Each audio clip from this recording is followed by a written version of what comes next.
plan. You, would you like to come up here or are you good there? What? If it's okay with you, I still have that cough, so. Okay, all right. Thank you, Mayor.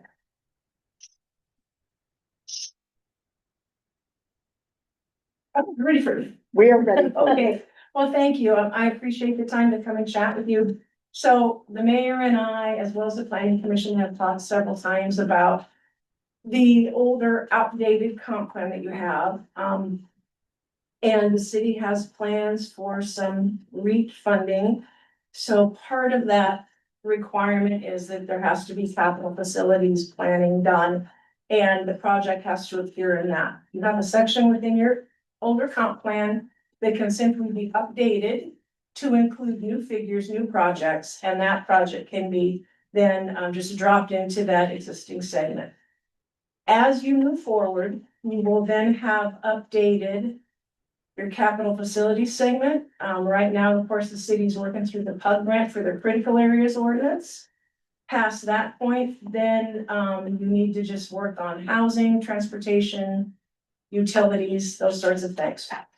Since we do not plan fully under GMA for the city, the comp plan is very different than what it looks like if you're a fully planning GMA city or county.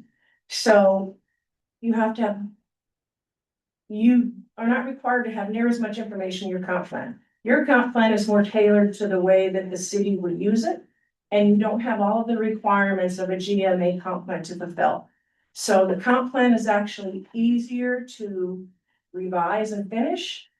Your mandatory updates are not near as often as what is required by fully planning GMA cities. So it's not near as much of a heavy lift.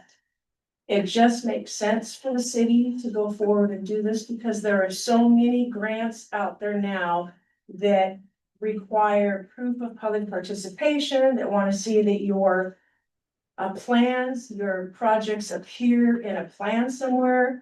And so the comp plan really fits that bill and gives you that security of being able to apply for various grants that the city otherwise would not be able to apply for if you were not having a fully updated and approved comp plan. So I think that from this perspective, it's not going to be as much of a heavy lift as everyone was originally anticipating. If you're looking at GMA comp plans, they're pretty detailed. The city does not have to do those sorts of things. So I'm here to help with whatever questions or whatever segments of the plan that we can facilitate. Transportation segment is something we can certainly help on. So you just have to let me know what it is that you need and we'll be willing to step in and facilitate however we can. But it doesn't, it kind of doesn't make sense to wait until you write an entirely new comp plan because you're talking about months and months, maybe even a year. But if you can update it a segment at a time and complete a segment and adopt it into the comp plan, and before you know it, you have a finished new comp plan at your access.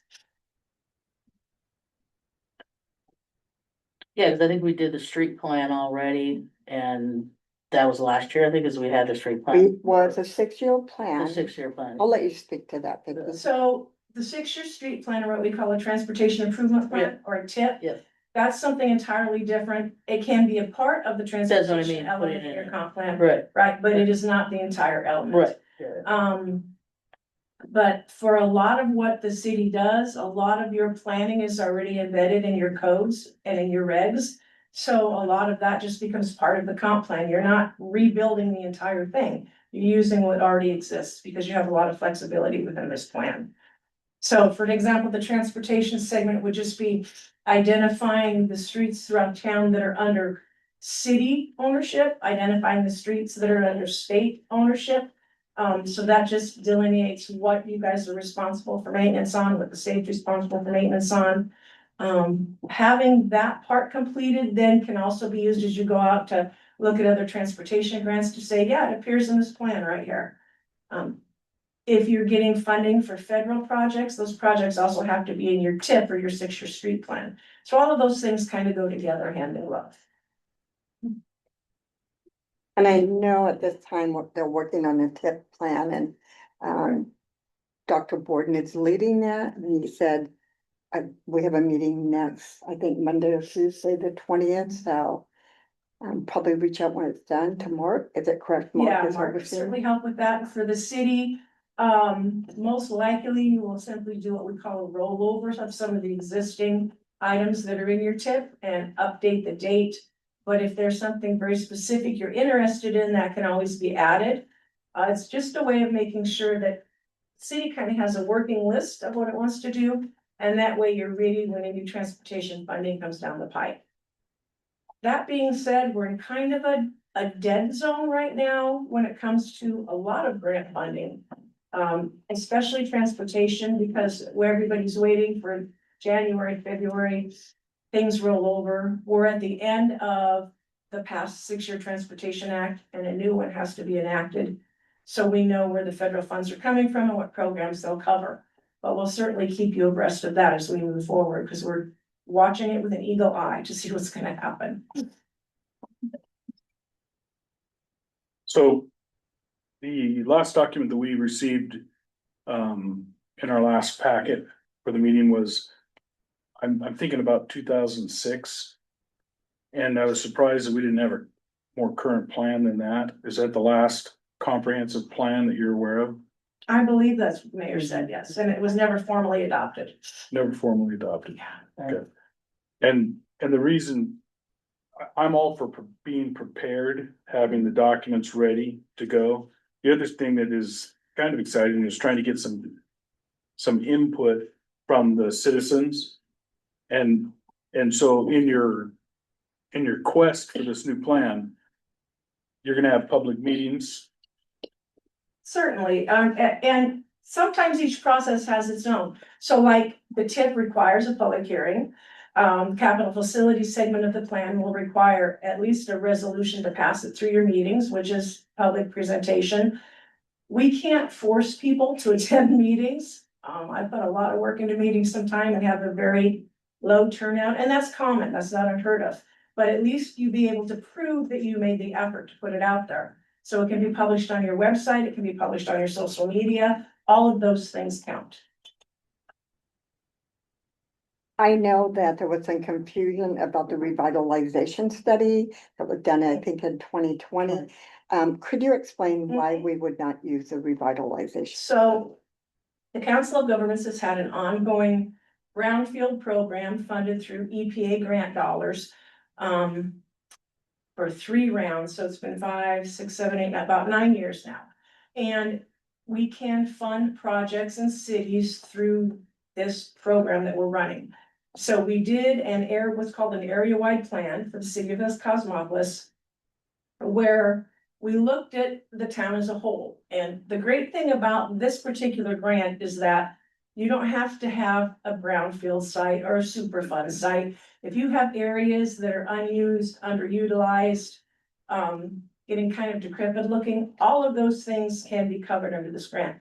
So we did an area-wide plan and looked at working with the public, what makes the most sense.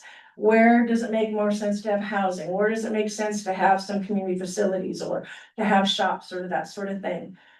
Is the community, will the community support a theater for economic development? No. So we take a look at all of those sorts of things, like what is the best use, what is the best fit?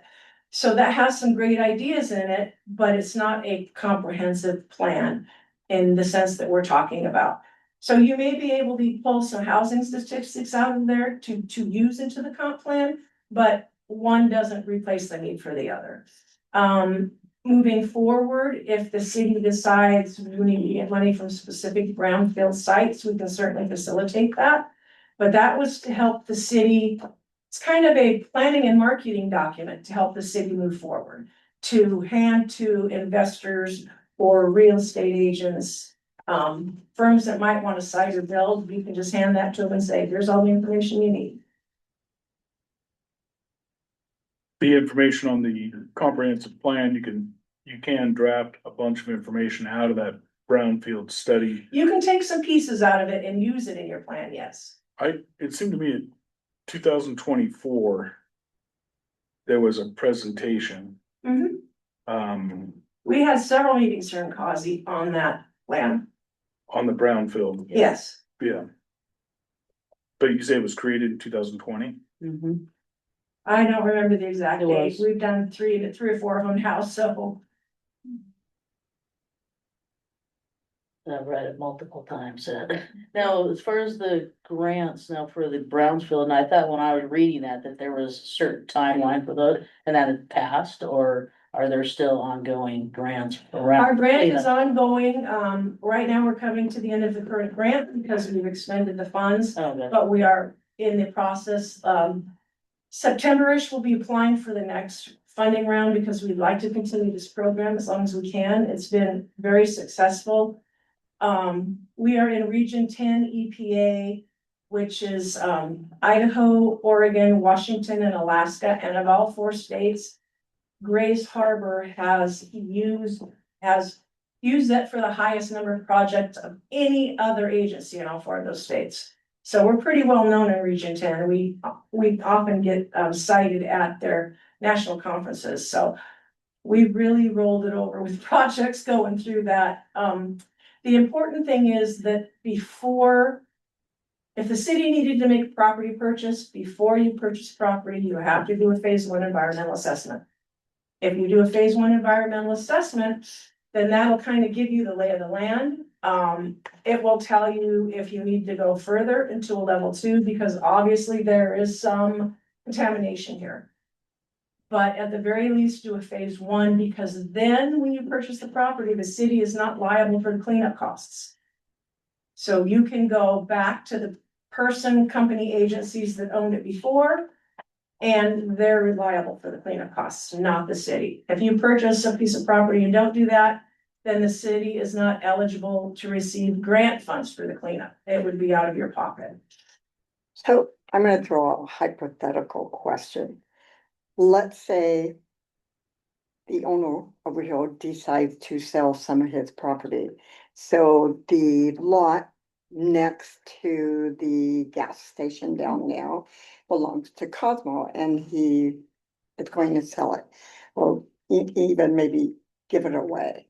So if we were to acquire that land, so all hypothetical, then we could go through the phase 1 assessment, possibly get the funding to clean that up, because we know it's going to be Right, so contaminated. you would come to us and let us know that you want to acquire a piece of property. I'll talk to our consultant team, have them do a phase 1 before you enter negotiations or sign on the dotted line with the property owner. That requires them to give us access, right, to the property, so they just fill out a form and say, yeah, you can come walk on my property. But at that point, no boring, no ground disturbing or anything like that is done. We mostly do a research of the historical use of the site, because that will tell us possibly what could be on that site. A gas station, next to a gas station, a dry cleaners, next to a dry cleaners. Those types of chemicals tend to leach, so it could be on the property. Also, intended use of the property can kind of guide us in the right direction. So if it's a thing where you have to dig down for footings, then yeah, we're gonna probably do a phase 2 and a couple of other regulated building materials surveys, that kind of thing. But if it's gonna be a cap type of project, or we're just gonna do a parking lot, or we're gonna just turn it into a little pocket park where you're not digging way down, then you may not have to do any remediation at all. So it all depends. Yeah, and then my concern would be the affluent line runs through that piece of property. And so that's good to know, thinking about surface type of businesses, that's important. So the other day down on that property, there was people that it may have been in the right of way, but they were digging holes consecutively all the way down there. Do we know what that was about? Yes, ESA soil surveying for future infrastructure, possibly installations. And it is going on from Copeland through Grayland, through Westport, all the way into our area through Elma, and out towards McClary. Interesting. Yeah, and it's going on across the entire Grace Harbor County. So on our agenda tonight, it has on item 12 is council action to vote to approve the comprehensive plan, adopt. Comprehensive plan. So what are we adopting then? So you're adopting the prior plan in its current form that was never adopted. And so the theory there is having some place to start. It's a base plan. We've adopted the comp plan. We know segments aren't up to date. We know segments are missing. We're working on it as we move forward. Those things will be put in piece by piece by piece. So in talking with the mayor, perhaps the first piece that would be updated would be the capital facility section. Because she's been talking with you all about REIT funding. So that could be first. And then it's really at the whim of mayor and council. So what would you like to do next? Housing, streets, all of that sort of thing. So for counties like us that don't fully plan under GMA, truly the only requirements for capital facilities plan are land use, transportation, utilities, community facilities, and housing. If you're planning under GMA, there's about 6 other things that need to be added to that under GMA. And it doesn't have to be big, it doesn't have to be showy, it just has to meet the needs of you and your community. So the document that we got in our last packet had Weyerhaeuser as the owner of most of the commercial property and things like that. Did we change any of that verbiage? Has that been changed at all in the plan? I personally have not worked on the plan, I've just been discussing with the mayor. So I know that the planning commission has been working on off and on over the years. And it seems to me if we're gonna adopt a plan, that you want something that at least is more current with something. They have been working on it for like the last 6 months, going in and doing all these typo changes. So, Grammatical. yeah, grammatical stuff and changing stuff like that, and so, yeah, so that is part of the process that they have started. Is going in that, and they have it as a working document, and they're all, and putting that, in starting, that's the change that they've been starting to work on. So I guess my question is, wouldn't it make sense to adopt the working document, at least it's more current than the 2006 plan? If that's a will of council and mayor, you can certainly do that, yeah. Are we, I on- mean, because technically you don't have a comp plan right now, one was Okay. never adopted. And I think that's the goal That's- tonight, That's what we're to talking move about doing, is adopting adopting the the one we working have, that document. they are working on. So that we can continue to add to it and make it, but we have to adopt it before we can add moving forward. So that they can continue to, and then we can start adding to it once, cause it doesn't do any good to add anything to it if it's not adopted, it's kind of. It's not legitimate. It's not, right, we need to get it adopted because it never has been adopted, and then it becomes a working document, which it has already started to be doing. And then now we can actively start moving forward with it, getting it beefed up, and then start going for the grants. Yeah. So that's the goal tonight, is to get that done so that we can move forward with it. so that the actual document that we're adopting tonight Right. is still the one from 2006 that says Weyerhaeuser owns property? Well, I guess they probably haven't just changed the name yet, but it is that document, and that is things that will all get changed and updated. That they've been, as Sue said, Yeah, they've been setting in on the meeting at the city administrator. They have been doing a lot of grammatical updates. I and feel once it gets adopted, then that will give them more motivation to start really being able to dig into it and getting it moving forward. It's been somewhat, because they've only been meeting like once a month, but what I understand is that they're supposed to be doing 2 a month. I'm not sure if that's happened yet, The but 20th. yeah, so they're supposed to start adding 2 meetings a month so that they can start working on it more in depth. We're speaking of the planning commission. Planning commission, yes, Planning. yeah. Have you been involved with our planning commission? I've met with them, Met I with have them? not worked when I'm with them, no. How many of our planning commission are here tonight? You know, I think 2. Thank you. Myself as the acting city administrator and Sue I've been attending, yeah, the last as 6 the, months, yeah, so it's fixed, yeah, fix it for sure. So the recommendation, I mean, going back a little ways, Mayor and I have also talked with Commerce and asked the question. Hey, you know, it's never adopted, it's really old. can they adopt it and continue working on it? Commerce did not have a problem with that at all. I think the mayor broached the subject with the city attorney, if I'm right, he did not have a problem with it either. So it's really, you know, the will of the mayor and council, whatever facilitates your process the best. Are we under a, because of grant funding, are we under a particular time frame? Not necessarily, the mayor had mentioned that she was interested in obtaining some REAP funds for a community facility. And that's the impetus to bring the old plan back and adopt it, so that the capital facilities segment can be updated, and then she can apply for being able to use REAP funds. So the REIT fund is, real estate excise tax fund? Correct. Okay, so. Okay, I would personally like to see the planning commission move quicker than they have been. sure. It seems to me that it has been somewhat of a slow process. The meetings that I have attended in the past, and it would be nice if they could kind of pick up the speed on what they're doing. Yeah, so, but. And I that's- will, yeah. I'd like to speak to that. I Yeah. think, you know, this is, you can tell how many years this has been out there, has not been adopted. Right. And so, a learning process for all of us. And so, about 3 months ago, when I realized that there needed to be a little more direction, setting in on them, the planning commission makes a decision. They do not have the final vote. It goes before council. They make a recommendation, but to help facilitate direction to the planning commission. And so they have been doing grammatical, they've been looking at other pieces. Dr. Borden has taken the lead on the tip plan at this time. As you know, I applied for the PUG grant. We have, the money there to complete on a partial, GMA partial planning city that will complete that at no cost to the city, which is exciting. And so the critical area then will be completed, which we can then just put in to the comp plan. So it's a live working document.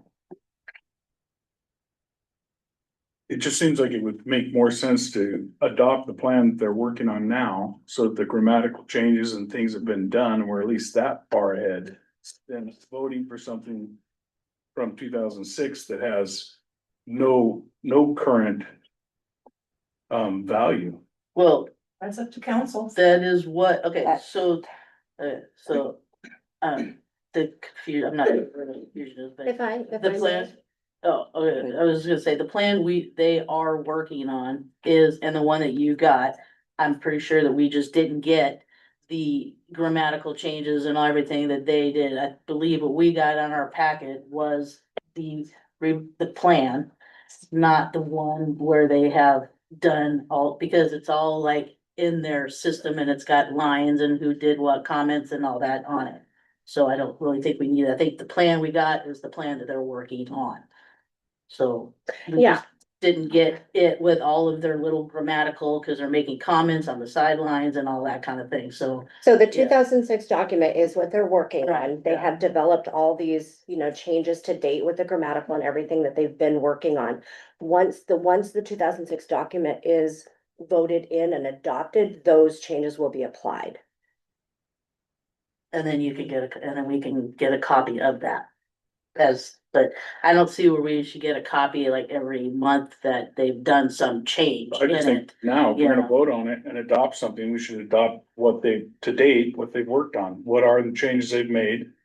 And it's more current than 2006. If you do have Just like anything much to add confusion to about that, No, it's just, my logic is just having a starting point. I guess it's up to council and mayor where that starting point needs to be, but it's a living, working document. The only one that approves it is the city. But, I agree, like you said, it's hard to take all the pieces that are being worked on because, if you're doing track changes, it's a mess. And those are all gonna want to be reviewed before they become part of the actual document itself, so. It's just my concept would be adopt what's already there. pump in the new changes every meeting, have the planning commission come to you guys with changes that they've made. Say good, go forward, then the plan's updated, and you just keep doing that every single meeting. Before you know it, you've got a finished comprehensive plan. And it's money in the bank. I have seen over the past 2 to 3 years, so many changes in the world of grant funding. So many changes happening in the threshold requirements for applying for a grant. It just makes good sense to have that and have it ready to go, so you don't miss an opportunity. I agree 100%. Any other questions or comments at this time? And Vicky, you are the expert in this area and we appreciate you coming and I just not an expert, but you've been at I it how started many? working right after high school. I've been there 30 years now, you know. So, yes, I would say you're very knowledgeable and we appreciate you taking time to come and be here for the council, so the city can hopefully get this adopted, move forward, get the pieces in it, get the grammatical changes, continue to bring it to the council, the planning commission can work on it. It will give the city a good working tool to move forward and start looking at other We're funding. definitely willing to facilitate on any technical issues you may have. If we don't know the answer, we certainly know the people who do, so before you struggle, give us a call. We're willing to jump in there and help with whatever we can. Thank you. And so the goal is to approve to adopt the current comprehensive plan that's from 2006. And then there's grants available to fund your group to facilitate the changes on the comprehensive plan. No, not in that fashion. Cosmopolis is a member of the Council of Governments, and so we have staff and we're willing to help you because you're sitting at our table. So we're willing to help you with the planning pieces, we're willing to work with the planning commission, so you have to let us know when you need us and what you need, and we'll be willing to do that because you pay to be a member. But there are multiple other state and federal grants that will require a comprehensive plan in order to qualify. Yes. An example of that, one of the planning commission members sent me a number of youth activities, not the RCO youth athletic facility, which we don't need a comprehensive plan for that piece for this city, but she sent that out, and so I went back and reviewed it. That does. That requires a completed comprehensive plan for its supply. So if we were going to do that, I would bring that to council. I would go, or we would go to COG here and say, can you help us facilitate in applying for this grant? And they're very good about that. Wait, The Jeff? PUG, Oh, sorry. I'm sorry, the PUG grant, when that came out, that was brought to my attention through the Department of Commerce and through COG. And because it was new, you helped facilitated the contacts and that, which made it possible that we got that grant funding. And we just wrapped up City of Hope Williams Comprehensive Park and Recreation Plan, which is a separate standalone document, and that was accepted, so now they are eligible for the next 6 years to apply for funding under the RCO. So we can do all sorts of things like that, if you just let us know, we can figure it out for you. So we are working on our parks comprehensive plan. We are extremely behind, similar to 2026 or 2006 type of dates. And our plan is partially made based on Montesano. So we've been slowly doing it, but honestly, we've gained not a lot of ground on revamping it so it can be voted on and restructured. How do we go about utilizing you guys? Cause I don't think our parks committee is understanding the direction we need to go with our comprehensive plan. So I would be willing to sit in and talk with the park committee at any time and kind of outline the segments that need to be included. You can put lots of stuff in your park and rec plan, but it's not required. There are certain segments that are absolutely required. And so just outline what those are. Let's get the basic text down. We can add pictures and fluff to that, but things like, public participation is huge. So what does that mean? Well, that means we try to get people to talk to us. But you put a notice in the paper saying, hey, we're having park meetings, or you put a notice in the paper about the 30-day public comment period. So that delineates that. A big one is itemizing what facilities you have, what facilities you need. How can you improve the need? Capital improvement plan goes into a park plan. So any improvements you want to do to your park over a 6-year horizon have to be listed in a capital improvements plan. So it's just starts out, hey, this is Cosmopolis, a little bit about the area. Here's what we have, here's what we need, here's how we can show it. So really what we have has, it's a good blueprint of that. There's just a few things that need modified, and I definitely feel there's more than enough information in this packet where maybe you can help us figure out where to cut the fat off of what we need to. Do you have an email or a card or anything that we could get so I could, Mayor, got to contact me. perfect. Yeah, so, if you can give me about 2 weeks and then send over your park plan so I can have time to review it, Absolutely. then I can meet with the park committee and we can get you off on the right path. Awesome. What, we are starting to structure those on the first Tuesday of the month, between 4 and 5. And we'll have our Parks Committee volunteers and the council representation, and the Good. mayor also likes to hang out with us on those days. Good, that'll work out perfect. First Tuesday. Amazing. Yeah. Do you mind Got a middleman couple in the big Parks? projects. No, as I said, I reach out to, Do you want me to send you an email to remind you to send her the Parks Comprehensive Plan so she can review it? please. Okay. Got a couple big projects I gotta get off the ground, so in about 2 weeks I'll be able to pick that up and. take a Yeah, look even at if it's the following month, we're into June where you come in and visit with us. I know Brian Allen behind you there. He is a part of that committee, and I know all of us would enjoy visiting with you and getting to pick your brain on that topic.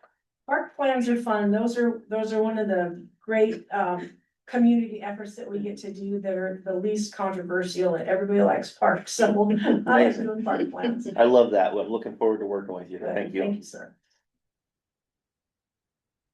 Is there any questions from the audience? Have any questions for her around this? So give me the opportunity for this town meeting. Right, you're welcome to stay for the council meeting if you'd like. I'm sure you, I know, Actually, I'll probably just head back over to the office. that's what I thought. So, thank you. And so I'm gonna call the meeting to an end. We have about 20 minutes until our regular council meeting. If you, anyone needs to take a break until then, or step out and come back. Okay.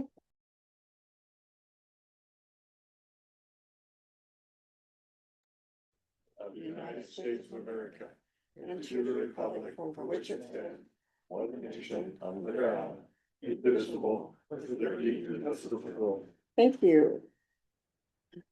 Two more minutes.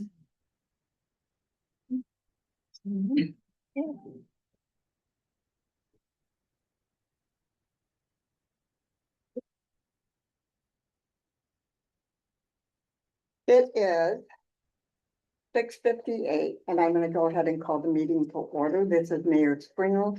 It is Wednesday, April 15th, and I call the council meeting to order.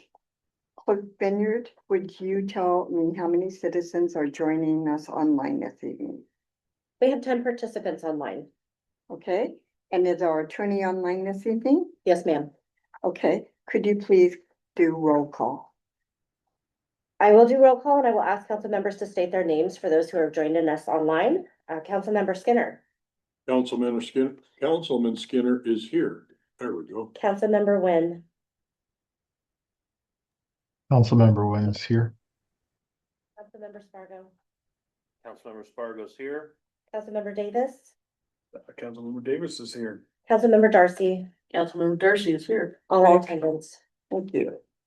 So we are moving on.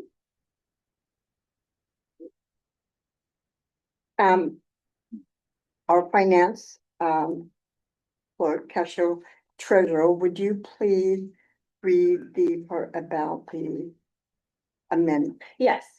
Mayor, before moving on to the approval of the agenda, I wanted to bring to the attention to the layout of the agenda this month.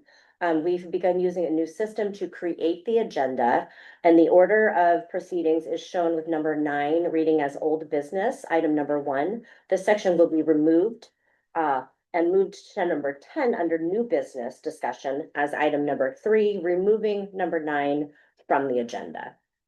Okay, thank you. So we're going to move to approve of agenda this evening. Is there a motion to approve the agenda?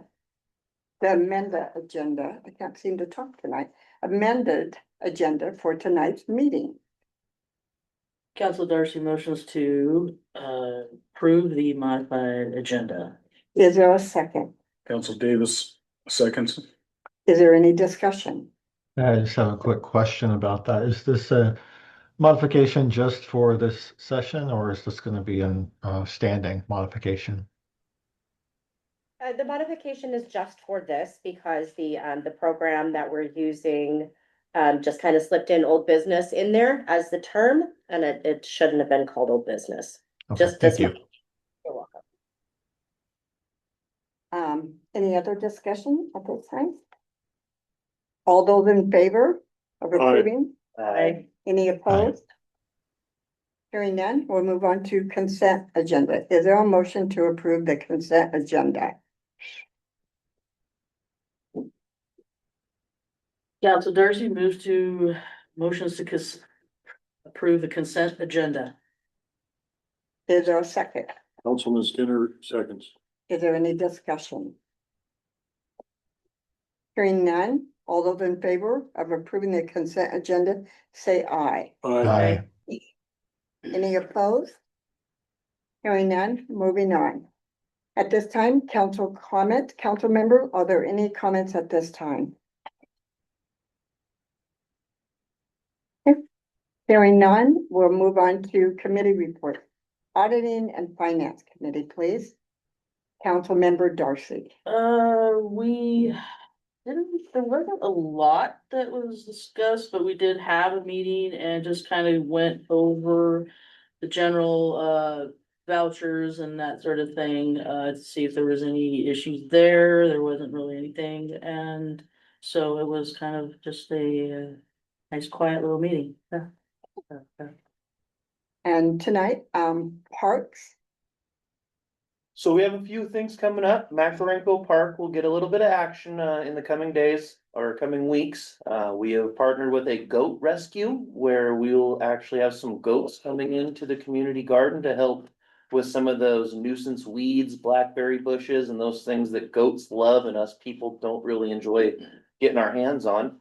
And we are also planning a couple work parties. There will also be Earth Day coming up, and that's gonna be taking place at Mill Creek Park, where hopefully we can get a bunch of awesome community members and a few awesome organizations to come help us knock back the stickers, cut back on some of that ivy that is intrusive on the trees, and a handful of other things in our awesome parks we have. Council member Wynn, anything else that you'd like to add at this time? Nothing from me, thank you. Okay, moving on to public safety. Public safety. We had a meeting last night, short, and we are moving forward, looking at some type of an action plan to address the concerns of the traffic, and I knew that was gonna happen. Decline, go away. Okay, thank you. The traffic calming measures that we're trying to adopt up there, looking at just what we have to do. And as it came up, we understand that we have safety and crosswalk issues in other parts of the town. So the Public Works representative, Councilman Spargo, and I are trying to put together a whole action plan for what we see to update our crosswalks and traffic calming measures. And we will try to come up with something in the next meeting in May. I just have one thing to add to that. as Councilman Skinner and I are looking to come up with this safety action plan for the whole community, anywhere where we're feeling there's a high frequent volume amount of children. They are the future of our community. Places that are included, Olympic Terrace or the graveyard area, school, Highland Park, Paisley Drive in Dundee, Mill Creek. And when the First Street Lions Club straight down the 101, we'll be reaching out to the state because we only have 2 crosswalks down this whole stretch. And cars seem to just be going faster and faster these days. So we are tackling several areas. We will be looking at maybe an open house or a workshop that the community members can come down and voice their concerns, their opinions, and we can talk about these areas. And we can kind of add those concerns or, work those into our action plan. So that is all I have to include. Thank you. Councilman Davis, you have anything else you want to add from last night's meeting? No, I think you hit it. Okay, moving on to public works. Yeah, Public Councilmember Works, Darcy. yeah, we had a meeting and just actually, we didn't actually have a full meeting. We had some schedule problems, but I did have just some updates that have come up. And so there was some cold patching that did happen around town and some of so you should have noticed some potholes did get filled. We had a couple of nice days, yes, last week. Donnie has completed his safety, what is the official title? Safety training as far as being an official safety person for the department. Any new employees we may get, he will be in charge of working out the safety plan with them, making sure that they're all with OSHA and all compatible and everything. So he is all certified in that area. And moving forward, we did have a water leak yesterday down by the bridge. It only affected the RV park. So it's probably why nobody may have not heard about it. But yes, it was a significant leak, breakage actually, and Donnie and Jesse from Community Water got on it and got it repaired. So it was an all-day project and they were done, I think by 8:30, something like that, the other night. So if you see some mud down there, it will, once it dries out a little bit, there'll be more more dirt put on it to clean it up, and some grass seed will be done. So yeah. Other than that, that was pretty much it, yeah. And I think moving forward also as part of this public safety is we're all looking at, he's also been replacing some of the stop signs around town that have been faded out. We've gotten some signage for that. And so that's all part of the same project, is getting the signs, speed limit signs all fixed, because there's a lot of them that are just faded out. And so, yeah, so that's all kind of a whole group deal there with the roads. And I'm gonna just tag on to that, as she talked about Donnie replacing the sign. Apparently, the city had ordered a, kind of like a Cricut where they can make the design, the vinyl designs and put them on instead of having to ship it out. And because they are a little costly when you have 12 or 13 signs that have to be replaced. So he has used it, it's been successful. And so we're gonna be looking at that to update all of our signs that need to be updated. Yeah, it's And then- more affordable than having to buy all new, brand new signs. Yeah, and then we have a clerk that knows how to use it and our deputy clerk that knows how to use it. So I think they'll be very successful. I personally want to thank Councilmember Sue Darcy, who put on a safety jacket and was right there with Donnie and the rest of them, helping kind of putting cones out and everything until the leak was taken care of. And thank you. You always jump in. I while was more we're doing curious of like, yeah, but it happened, yeah, but yeah, until Jesse showed up, yeah, it was, yeah, I wasn't like in the hole digging. No, I know, but you were there with, and Yeah. so it made more people there and it was Yeah. great. And again, thank you. Yeah, It's greatly appreciated. We're going on to city official report. Are you, Yeah, I mean, I can speak to the fact, I don't actually have a lot to report this evening. Over the last month, I've been working very closely with Casey, our clerk, who has given notice and decided to move on with her next ventures, and just streamlining processes, making sure I don't miss anything as she kind of walks away. So that has been taking a lot of our time. We are still working through, bank reconciliations, to get some updated financial reports to keep things going. That's just kind of where we're at this point. And so moving on to, our commander. Thanks, Mayor and Council. So we pulled some, speed data from the signs on First Street. So from February tenth to April third, southbound radar sign, there was 146,479 cars that passed through. And the average, which is way more than I had expected. And the average speed is actually 26.01 miles an hour, so a lot slower than anticipated. So I think the sign's working. For northbound, there was 116,374 cars that passed through. And the average speed was 26.9 miles an hour, so. Wow. It was good. Lots of traffic. Yeah, so it's a great resource. I think it's working. Call wise, in March, there were 60 total calls, which is 9% down from the previous month. And lastly, volunteers were out. They put in 223 hours of volunteer service. That was between Aberdeen and Causey, which I think the mayor actually went out with the volunteers one night on Friday for a couple hours. They showed up and I was in my pajamas, so I passed on. Next time. Next time. Yeah, so they were definitely out. I think they're coming out tonight actually to see basically them pass out through town also. That's all I have. Okay, You have moving a on. question on that, if I may. Yes. Yeah, so I'm just wondering with those numbers, I'm assuming there's no way for those to indicate, if those are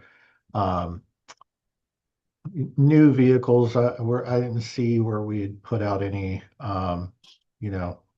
devices that track how many vehicles are coming in and out of town otherwise. So I would assume that those average speeds are based significantly on residents from Cosmopolis going in and out of town. And that would include probably in many cases the slowing down that they do as they're turning in and out of streets.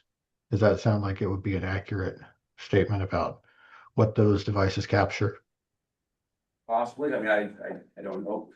So I mean, that could be it. And slowing down and turning the streets, but Capture like after past it, or where exactly is it capturing it? I guess would probably be. I don't know. I know. can't answer. I don't know Yeah. exactly. Just know when it catches the speed that's when it captures. Gotcha. Okay. Point if it's Yeah, what I've noticed, very yeah, end where it slows down to, it's just. yeah, I think you're usually like within a block, I think, and then you can It tell. starts Starts to, reading. yeah, tell you, yeah. what's Yeah, I going really on. don't know exactly at what point it captures. Yeah. It does break down in between 41, 45, 46 to 50, 51, 55. Yeah. When you turn from one of the side streets on, right down here, in fact, on CDE Street, into that one, it'll show you, you're doing 11, 12, 13 miles an hour as you make the turn. Right. Yes, You're going away. going, yeah, you hit it, as you hit the corner, you'll see it come on and it'll register what you're doing. It has now picked up another vehicle. Yeah, I think you gotta be within a See it in block, there. about a block. Yeah, it seems you to be. go there. So it is, in some cases, what Councilman Wynn says is picking up those lower speeds of people either turning in or turning out of those streets. But overall, average, that's 100,000 vehicles, that's still pretty good. Yeah, it shows 99.89% of the cars are below 40 miles an hour. Yeah, yeah. Well, that's where I am wondering, how many of those cars are, my car turning out onto First Street and then my car coming back onto First Street. And if I were to do that, 5 times a week, then am I getting counted as 10 cars? Possibly, yeah, probably. Let's say like an APR camera. I mean, that's where we could break it down with. Right. Right. Makes sense. So I mean, I imagine it's probably been more effective than it sounds like it has been by the numbers in terms of people who are actually in, just traffic that's passing through. We're probably seeing a significant reduction in the numbers just from locals going in and out of town. Okay, thank you. Fire Chief Copeland. Yeah. So Cosmopolis Fire Department has had 89 calls at the time of this report when I wrote it the other day. There are up a few more calls as of today. Since the last city council report, we've had 26 calls for service. In the handout, there's a breakdown below of each call criteria and how many we've had for the month. We had a structure fire, pretty good one in Aberdeen that a crew went over and assisted with. And, they're both new, firefighter one certificate people, so they've got some good hands-on experience in real life fire, and they thoroughly enjoyed it, and that brings back more training for us in the city too. Along with that, there is four members currently in training. Three that are in EMT right now, they're on their last few days of class, so they'll be going to their national testing and state testing and being certified to practice in the county here in the next couple of weeks. And then there's one in Firefighter One Academy that will also be finishing up in the next couple of weeks. They're gonna be doing some state written and hands-on testing. So that is the end of my report. Thank you very much. And are you doing a training this evening that you had to excuse yourself to, or? There's currently an EMT class going over it there right now. So if you do need to excuse yourself.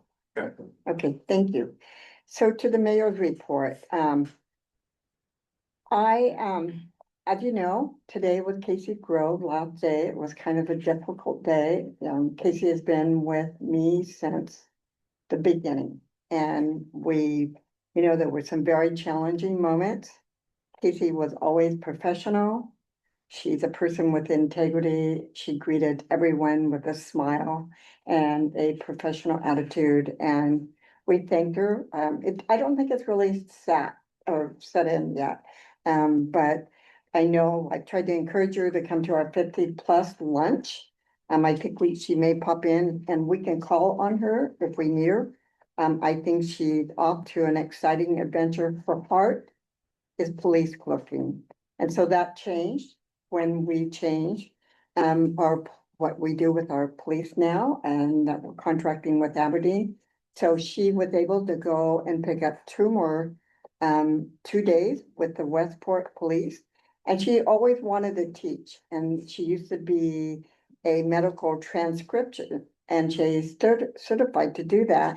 And so she was able to pick up 3 classes, and now she's teaching up at the college. And so she's very excited about this next adventure in her life. So if you run into her, let her know that she will be missed. I'm gonna just kind of reiterate what our Public Work Committee, Justin Spargo, spoke to. Again, spring cleanup, garbage dump vouchers are still available at the city. We started out with 104. One of the things, as you know, I started a mayor's newsletter. It's been very positive. We've had such great feedback. And with that, people are coming in, picking up these vouchers because they're reading the newsletter. We had 15 at noon today. We probably had 4 or 5 more people come in. So the vouchers were gonna run out last year. We extended it. We couldn't use them all. And so it just shows that people are reading that and they're taking advantage. So if you haven't got one, I would suggest stop in tomorrow because they are going to be gone. As Council Member Spargo was talking about our annual Earth Day cleanup, this will be the 3rd year that we are working with the Grace Harbor College Forestry Program and the Knox's Weed Board. And they will be here, and they are gonna get there probably at 8 o'clock, early in the morning. They've asked for volunteers to come out 10 to 3, bring your gloves. I will have volunteer forms that you have to sign if you're going to do it. If you have someone, a student that is looking for community service and they're under the age of 18, they have to have a parent with them. So we'd encourage you to come out. It was a very successful event last year, and it's a great way to really get a good kickoff to Mill Creek Park. And then again, April 27th, as we talked about spring cleanup in the city, Justin Spargo had reached out to Chase Johnson, who is with the Conservation District last year. And it was really exciting. We talked and Chase had talked about having a $5,000 grant that to do had some really great ideas and we were all very excited. Well, the funding didn't come through and so I recently just reached out to him and he's excited to jump back on board. And so we will be working with him for the Macarinkle Park cleanup. And so, last year, Councilmember Spargo took it upon himself to try to go into the community garden and mow it and walk it. And that was a couple days, if not more, a lot of hard work. And, not a lot of volunteers at that time. The garden is very obscure, with the fence. One of the goals that I have is to reach out to maybe Tractor Supply or some other store here to get a really nice gate where citizens can look in and see what is happening and say, I want to be a part of that. And so, as I said, we will be starting cleanup on that work party. Bring your gloves, volunteer forms will be there. And we had at Festival in the Park, we had the Houseboat Haven Rescue as part of a vendor at Festival in the Park. I reached out to her and I was like, what do you charge to have your goats come into the park? Because it was a huge task. And she said nothing. She's planning on bringing her goats up for 3 or 4 days, camping now in her RV and just letting the goats go for it. So the cleanup party will be to remove debris and then the goats will go in there and it'll be amazing to get that down. So on a more serious note tonight, one more thing I wanted to add, if you have been up to the Fire Museum up at Mill Creek, up that way, you see that work is taking place. That's exciting.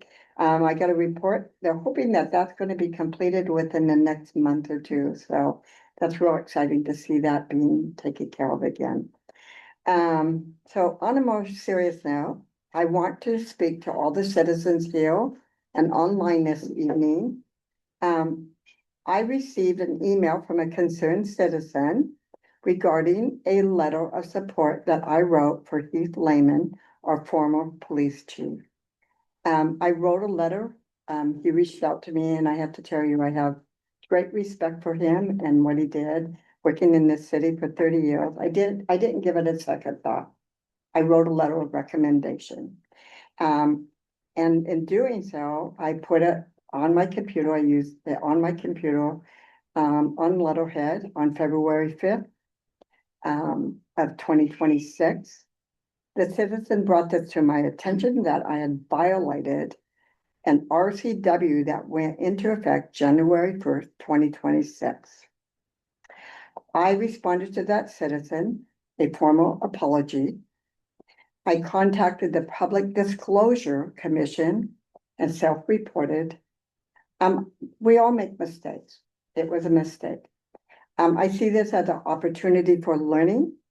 And with that said, I reached out to the Public Disclosure Commission and thought, what other things can you offer our council to help us be better informed, how we conduct ourselves and how we improve moving forward.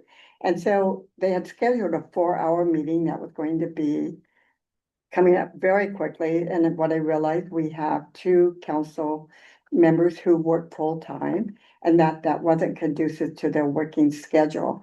So I'm in discussion with them to have an hour or 2 training more toward the end of the day. And this will be an all staff who will be open to the public. So the public will be here and be able to see the type of training my goal has been and will be as we move forward to continue to train so we can be better at our jobs. So I'm offering all of you an apology. It was an opportunity to learn, and I did write the letter as a citizen for the chief following that. Okay, so moving on to new business discussions. Item one, this is for discussion only at this time, amendment of ordinance 1369. Oh, at the beginning of the meeting, took that out. Yeah, we did, we changed it at the beginning of the We meeting. amended it. Amended it, that was the amended part, yeah. Oh, okay. Yeah. So. But I think at this time we're talking about that, correct? Mhm. Yes. Thank you. So we are talking about the area of Macarankle Park, which is maintained by the city in Ballin Hill. This area was not meant to be used as a parking strip. In the agenda packet, you will see damage that have been caused by consistent parking. I'm asking the council review this ordinance and the photos attached. Visit the area. This can be brought back in May for a vote. This was brought to our attention by many citizens who had reached out to me as a mayor. And so my job to citizens is to bring any reported concerns to the council to address those concerns. And Mr. Sedor, our building inspector and code enforcement, is here this evening and he will be speaking to that also. Mr. Sedor. I guess there was some kind of confusion as to the ownership of it. I checked into it and found that the city does in fact own that property along Bell Drive there, and it belongs to Macarankle Park. Guess there was some confusion. Somebody had been granted permission supposedly by the PUD to park underneath there. The PUD only has an easement through that area for the overhead power lines that run through there, so. Unknown who gave them permission or even said, maybe they could have misunderstood what it was, but. The city owns that property, which I indicated belongs to Macarankle Park, so only the city would be able to give permission and, which has not been granted. Anything else I want to add at this? Okay, moving on to item 2, Councilmember Skinner will speak to that.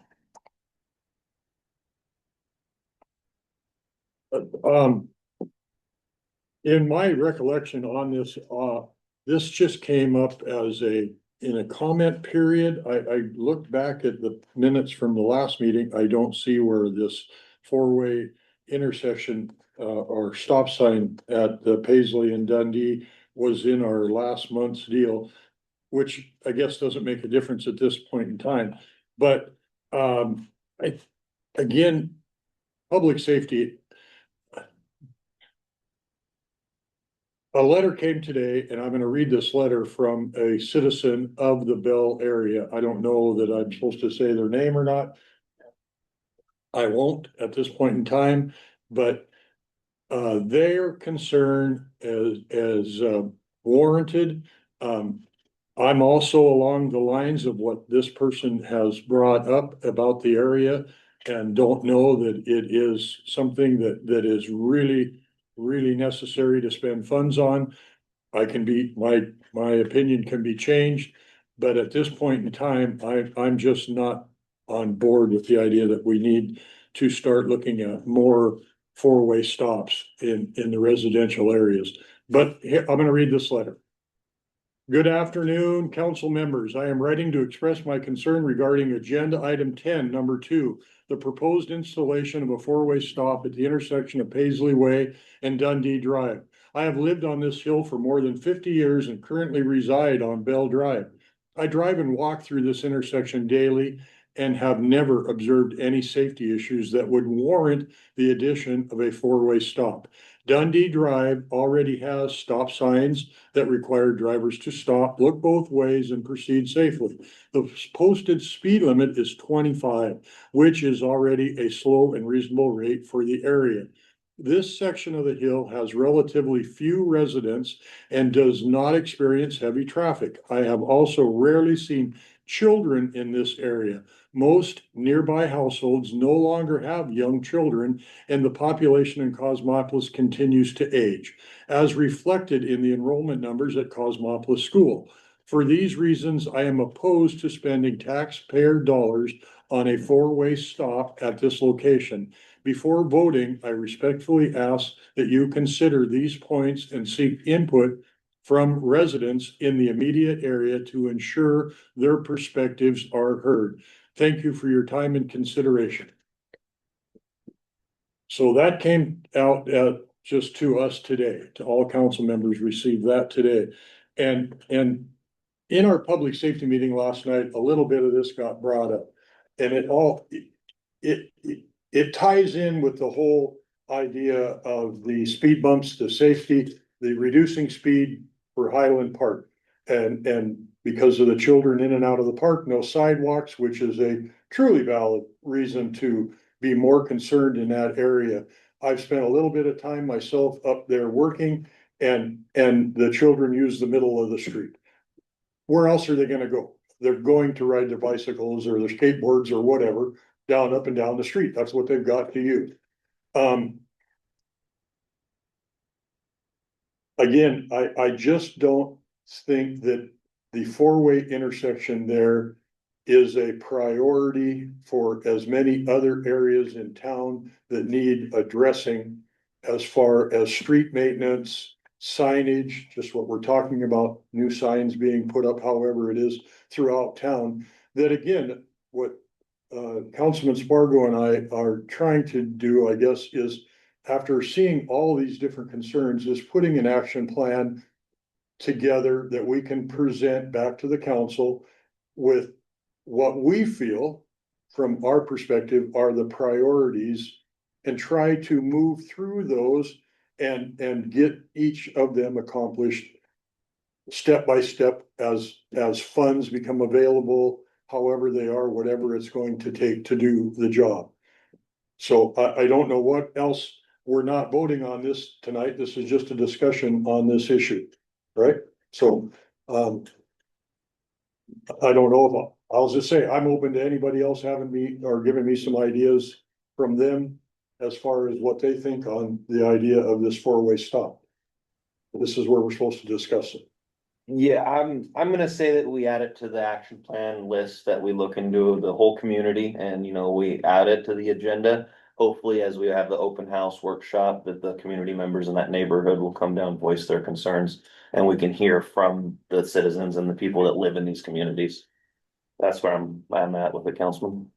Yeah, and I've looked at where other cities, kind of what they're doing, there, it's kind of seems to be a thing that's, not just common to us. There's a lot of cities, and they've come up with a lot of different ideas around high, where the parks are kind of thing, and they've tried, painting the road to different colors, brighter, so that it brings your attention that you're entering into a park area, which would be a little more of a impact to the driver. You're trying to impact the driver to, it's like these signs out here, you're trying to catch them when they're doing it, and usually something that's flashy, so I know some cities have started painting brighter colors, like a neon green or something like that right in front where you're entering.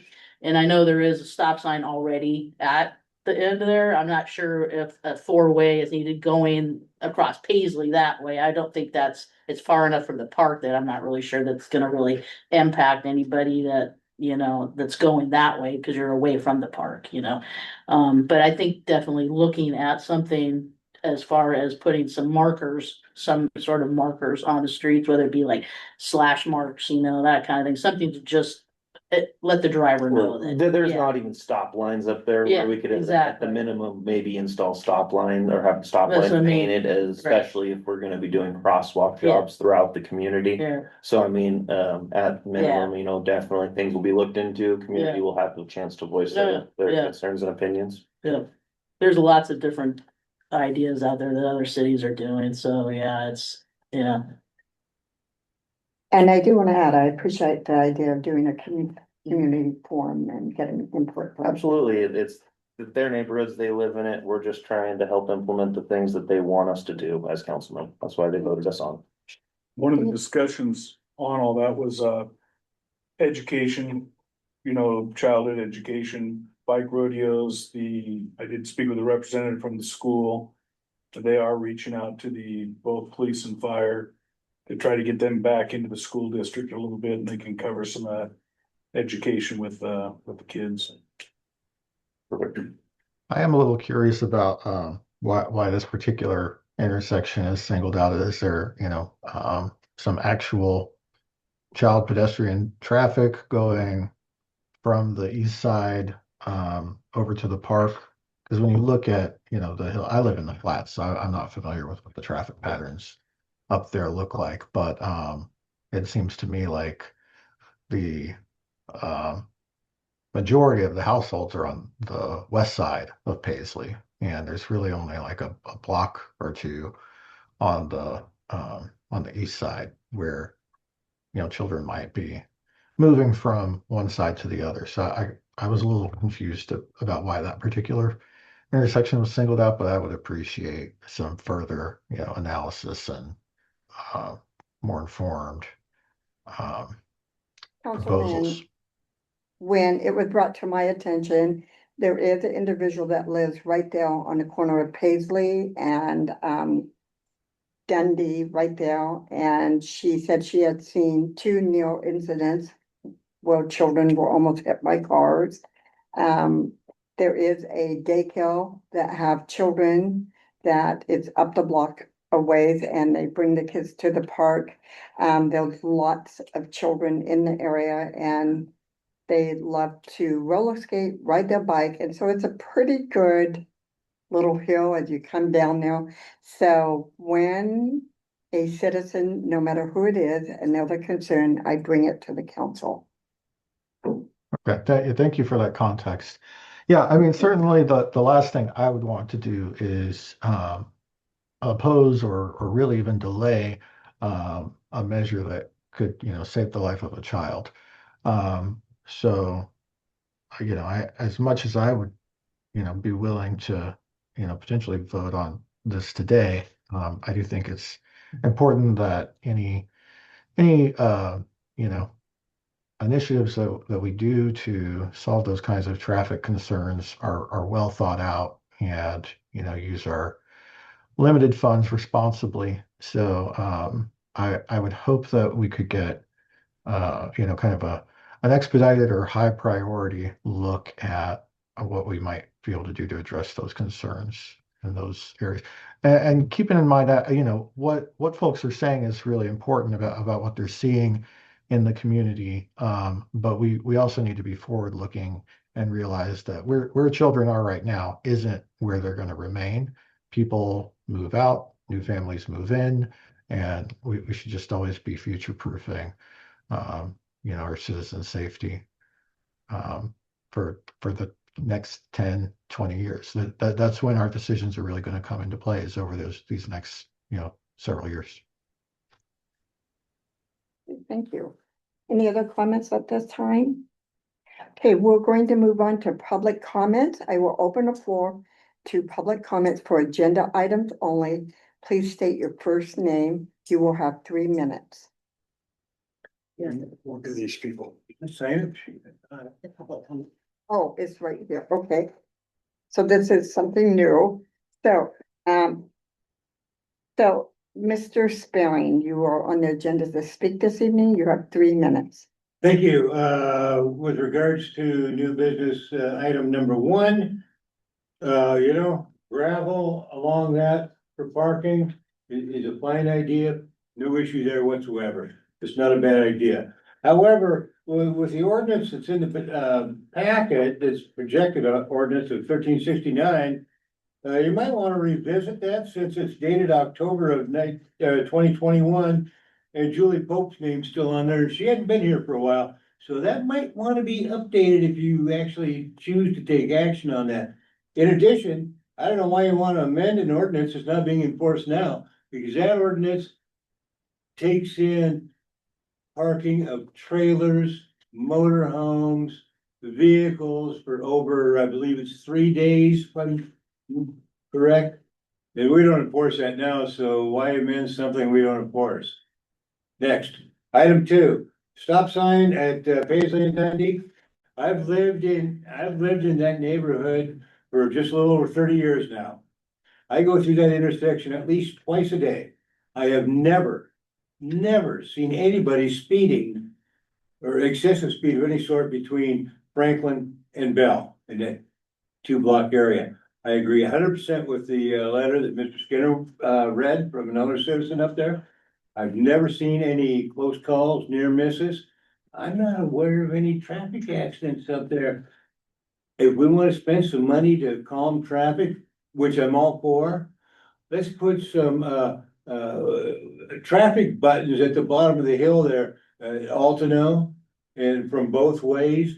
Because, well, those stop signs are just a suggestion. You might want to stop, you might not. And I'm sorry, but Mr. Timmons can't have somebody sitting there 24/7, 365. It's not gonna happen. So maybe we need to look at some of those areas instead. I think that the stop sign, four-way stop is really, I disagree with it 110%. Thank you. And also, thank you for acknowledging your error, and I appreciate the way you corrected it. You're welcome. And thank you for your comment. And next we have, I'm sorry, I can't read who's next on there. That's me, Oh, Keith. Keith Twibell, 1206 Bell Drive. About 10 years ago, let's see here, I've got 5 kids. At that time, we had 4 cars. I'm the one who put in the gravel, across the street on Bell. Because it was kind of a mud because people were turning around. I went down here to the city and asked if it was okay if I gravel it. There was no problem, but they said you might want to check the PUD. I went down to the PUD. They said, as long as I don't build a structure, they're okay with it. So I gravelled. It actually has got that fabric underneath it, and I gravelled it. I know it's become a little muddy lately because I haven't regraded it. I was gonna get some more gravel and put it there. It just keeps cars out of the street. Sorry, I've got teenagers that drive, so, one of them has to park over there. But I did that about 10 years ago. Come to find out, we now have sporting events going over Manrenko Park. When they got sporting events going there, I have no place to park because they're parking in my parking lot on my property. And you can't even get down Bell Street. Come to find out, the parking at Manrenko Park has been reduced from what it used to be. They used to be able to park all around the community garden there. So they reduced it. Where do those people go? Bell Drive, which doesn't have parking allotted. So the people living on Bell Drive have to fight school buses. You make all the school buses come drop off the people who are doing all their sporting events there. So if we got a complaint, that would be it. I maintain mine. Now, I have no control over my neighbor, which is the first set of pictures that somebody took. What he does is talk to him. That's another thing I have a problem with. When were you gonna talk to us on Bell Drive about this? When there is a concern, I bring it to the council. What about the people that live there? Do we not matter? You do matter. No, the only way I found out about this is I got it in an email yesterday at the council meeting. And I happened to know that somebody's britches were on fire, so I was kind of watching for it. I've maintained that gravel parking area across the street. In fact, I mow the lawn across the street into the park entrance, so it looks nice. More than the city does. As far as the 4-way drop parking, the 4-way stop at the intersection of Dundee and Paisley. Waste of money when we're trying to save money in this community. I mean, nobody speeds through there. The only thing that speeds through there is city transit. And boy, they go down Bell Drive like they're on fire. But I maintain that area across the street. I think it looks good. I need to grade it a little bit. Thank you. So whatever. Thank you for your comment. And then, any other comments this evening? Yeah, the ladies. Ladies in the back. I know. Are there any other comments in the evening from citizens in the? Okay, moving on, we have Danielle Hayward and Ellen Israel. Is that how you say your name? Ellen Israel. Thank you. From Small Business Administration, and this is, so I wanted to let you know, this is only a 3-minute comment period. We'd love to have you do a presentation sometime, okay? Thank you. So, I'm just gonna provide a couple of high-level, details about the current federal disaster declaration. As of this past Friday evening, a presidential disaster declaration was signed for, the state of Washington. Grays Harbor is included as a primary county in that disaster declaration. So, we are currently working on coordinating a lot of things right now because it changes some things. So we will be working in the area. I am the one personally assigned. My name is Danielle Haywood. I'm the one personally assigned to Grays Harbor. So we will be working on doing community outreach, working with community leadership. I'm in contact with the County Emergency Management's office to make sure that your constituents know what resources are available. So I'm going to give a quick highlight on what the SBA does, and then I'll highlight on some other programs that will also be available. So this disaster is declaration number 21499 for severe storms, straight line winds, flooding, landscapes, landslides, and mudslides occurring December 5th through December 19th of 2025. Grays Harbor is a primary county in this disaster declaration. Application filing deadlines for physical damage will be June 10th, 2026, and for economic injury will be January 7th, 2027. We are offering low interest, fixed interest disaster loans. For home loans for physical damage, the interest rates are 2.875%. For business loans, it's 4%, and for nonprofit organizations, it's 3.625%. Loans can be taken out up to $500,000 for homeowners, up to $2 million for businesses and nonprofits. I can give additional information on the application portion of that. We do offer no payment and no interest for the first 12 months. The SBA is actually the #1 provider of funds post-disaster in the country, and so we actually we're here to help people get back on their feet after a disaster. In addition to the SBA's disaster loan program, there will be other federal agencies involved because this is a presidential declaration. FEMA will be also coming, and there will be grants and other things that are available for the constituents. Did I miss anything? The ways people fund, I can open it. Okay, yeah, so we will have, I did what, but I let her know that, we do have the ability to bring, mobile recovery vehicles or pop-up, outreach centers out so that we can bring the resources to the community since we don't know where everything's gonna be located quite yet. And so that's something that we'll coordinate with the staff here to make sure that we reach the community where they are, so. Thank you very much. I was happy to see that FEMA was granted funding for Washington State. Thank you for that information. Thank you. So moving on to new business. Item 1, is there a vote to adopt the comprehensive plans? Is there a motion to adopt the comprehensive plan? A motion.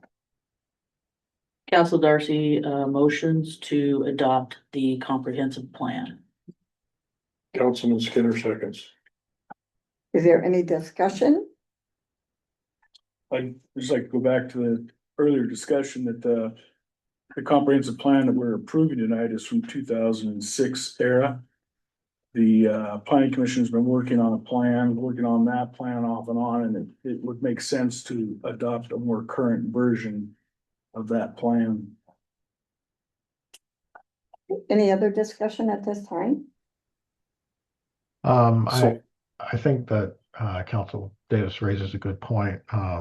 But I do think that if there's any need for us to um, approve a newer version of the plan, I'm sure that, you know, that was brought before council, even as early as next meeting, we would vote to approve that. So I'll support it in its current state if that's all that's needed at this time. Yeah, because I believe Vicky stated that the commission would be bringing it to us multiple meetings as they're updating it. So that's what she said, how it's working, is that we just need to get it voted on, and then they can bring it to us as they work on it and bring us the updated versions as that happens. Is how I took it from her. Yeah, I gathered one of them terms that she came up with was it's a living document. Right. We're adopting one that is old, but it has to be adopted and then it can be changed and we can update and adopt the changes as they come. That's what I gathered from most of what she had to Right. say, is that we have to start somewhere. Yeah, it's too bad it's as old as it is, but we are working to move it forward, so. I think that answered my question, so. Any other discussion? Okay. So is there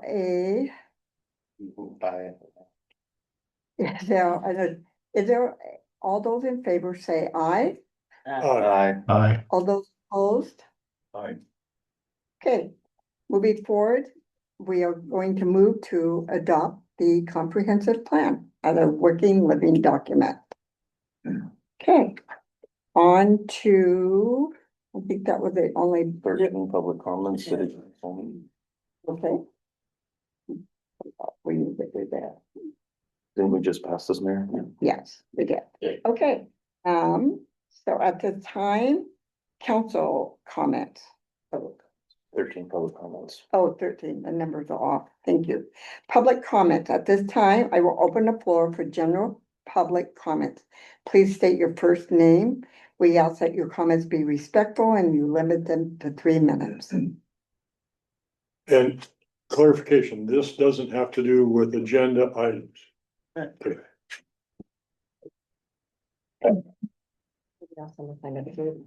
Yeah. Nope.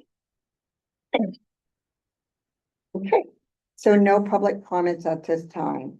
We're gonna move on to open the floor for council member comments.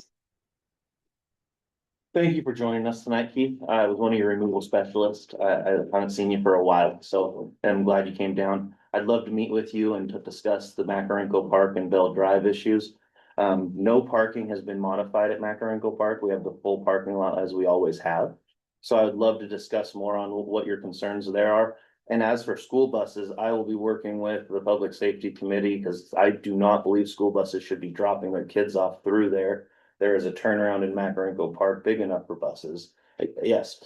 There is a sign at the top of Franklin and Paisley that says bus, school bus, or event. bus. Really?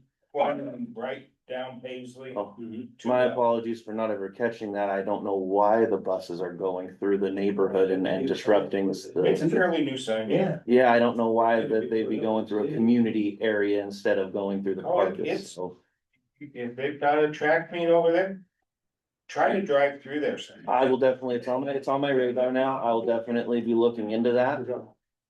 Let you know, so when they said no parking on the Stanford Drive, that's when, that was the year later, they all started coming up. So, and people were parking because there wasn't enough room for all the buses and, to park in the big parking lot. And the gravel. And, yeah, so, and so all the people who were watching the track meet were parked along Bell and kids going down. That makes sense. It's now on my radar. I'll definitely try to look into it. I can't promise any major solutions, but I definitely, that's a concern to me. And I know if I was in your neighborhood, you want to be able to park in your driveway. That's the bare minimum, you know? So we will be looking into this. This is on the radar. I'd love to talk with you more, even if it's just over email. So I'll look into getting in touch. Yeah, and just another side point is that, you know, we do have ordinances around all of this, and that is city property. So to begin with, bottom line is on that. But we do have ordinances, and I understand they haven't been dealt with for years. It's not a new issue. There's a lot of things around here that haven't been handled. We have ordinances around how many dead vehicles you can have in your yard, and there's multiple houses around here that have, back down by the school, there's a house down there has like 5 RVs sitting in it that are all dead. There's multiple houses around that have that. And this is all things that, yes, that do need to be looked at, as the parking ordinances in general need to be looked at. I went around just today and we have as many as 25 trailers, RVs, utility trailers, construction vehicles, all parked. And I went every part of the city, including Paisley, the Flats, Franklin, all of them. So there are those issues, and that was passed by the last mayor, that one, that there are no, anything that hooks up to your vehicle is not supposed to be parked on the streets. Our streets are narrow, it makes it difficult, and it's also, you're blocking the sight visual of at intersections where they're parked. So there are multiple parking issues that need to be dealt with. And so there's also, you know, according to our ordinances, they were around the Washington Model Traffic Ordinance chapters 308 through 330, the Washington Administrative Code. So this is how our traffic codes were adopted. Our ordinances were adopted by that, and we have RCWs that specifically state, well, our ordinance refers to the RCW, and that is there's no parking on the sidewalk or the street with a planting strip, which that can be considered, but that is city property. It's actually parked property. So you can't park there no matter what is really the bottom line on it. So there's, that's considered, and there is underground lines there. There's signs, says underground lines. So there is things there that there's multiple reasons that you shouldn't be parking there and creating your own parking space. I know there's one of those cars, look like it hasn't moved in quite a while. There's grass, at least this tall, all the way around it. I don't think it's yours. I think it's the other two that are down from your house. But, yeah, so there are multiple ordinances around parking that have been lacking for years and do need to be looked at. And I'm hoping that that is something the Public Safety Committee can start tackling, and we can start seeing improvements around that. So I do appreciate your input on that though, but yes, it is something that I've noticed quite a bit, especially when the last people left. It seemed to be, or people think we don't have a police force when we actually do have a police force. And so I think some tend to think that, you know, well, we can just take advantage of the situation. And the problem is that there's a lot of people that don't take advantage of that and do follow the rules. And those are the ones who contact us and let us know that, hey, this is happening and can you do something about it? So that's what we're trying to do. So. I got one more to add. Lieutenant Timmons. So since we have our contract with you guys now, I know you guys have parking enforcement, those types of things. And if we put that on their radar during especially these events, is there any way we could get them to come up and make the trip over here if we know when these high impact moments of, I'm not saying breaking the law, but you know, when things are not being done as they should? Yeah, So- absolutely. If there's areas that address parking, we certainly can have a parking enforcement officer come address those issues. Awesome, thank you. So just to speak to the buses, it was also brought to my attention that during cross-country, there was about 3 meets that occur here in Cosmopolis. During that time, it is an issue where the buses park.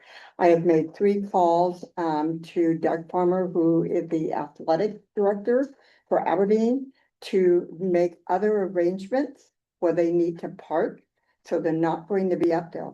We will have event parking, sawhorses. They will not be long-term parking up there. It will be a short event parking, probably taking place 2 to 3 times a year. We will contact Aberdeen to help reinforce that that parking is followed. As far as Macarenko Park, Public Works just went up and gravelled it. The Aberdeen Water Department is up there working right now. We talked about this probably a couple months ago. They are fixing the water tower. That park right now is a staging area. I had concerns about ruts in that park and gravel. I was assured by, I think it was Brett Bradley, the O and M person from Aberdeen, that the agreement is that they will completely re-gravel that park. It probably will look better than when they started. Other than that, the parking has not changed, and it will be a nice gravel parking lot when those cross-country events take place. And that will go out in the mayor's letter, so all citizens should know. We should have a plan in place, and we will be working with the police. I also had a discussion with Public Works around this. With that newsletter that goes out, the plan is that we are going to be enforcing the parking in this community because it is an issue. And with that said, we don't want to have Aberdeen just go out and ticket. They are great partners. They're here doing their job. We're going to give citizens the opportunity to correct the decisions they're making regarding parking. So we will have the ordinance that will be in the newsletter. It will address the type of vehicles that are parked on the street.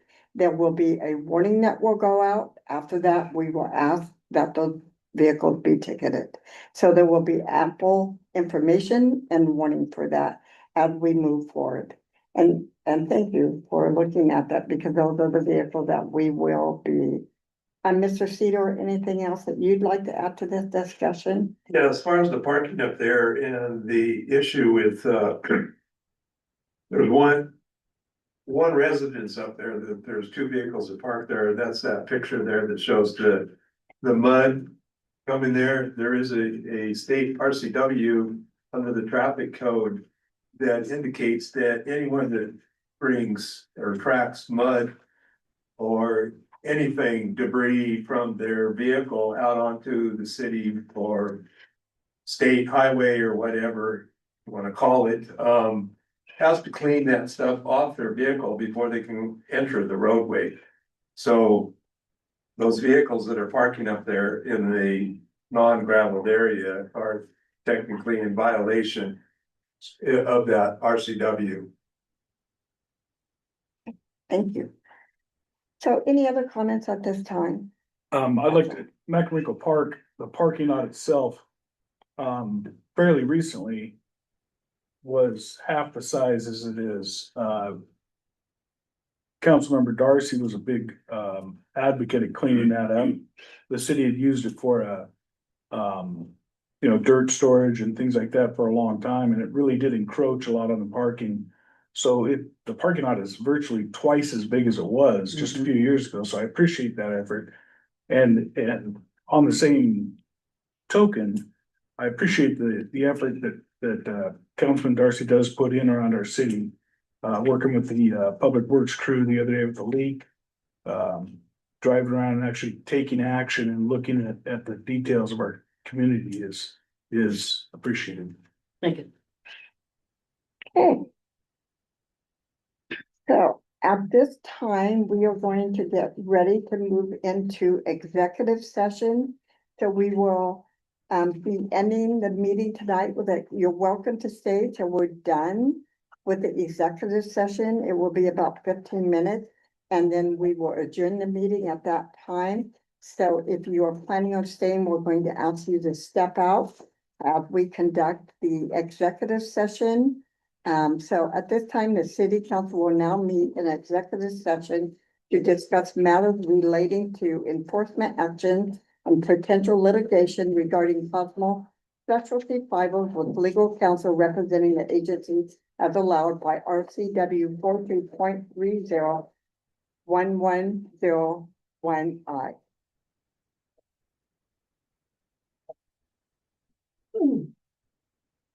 Oh,